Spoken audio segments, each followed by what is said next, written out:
मुसलमान की इज्जत की हिफाजत भी हर मुसलमान पर लाजम और फर्ज है।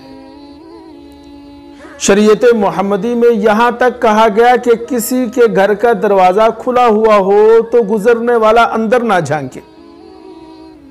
किसी के घर के अंदर झांकना, देखना इंतहाई गलत और कबीह हरकत है। मुस्लिम शरीफ की रिवायत है, सरकार दो आलम सल्लल्लाहु अलैहि वसल्लम ने इरशाद फरमाया कि तुम्हारे घर के अंदर अगर कोई झांकता है तो घर के रहने वालों को इस बात की इजाजत है कि वो अंदर से उस पर हमला कर दे।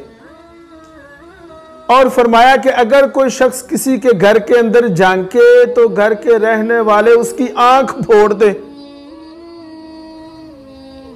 हालांकि किसी भी मुसलमान को ईजा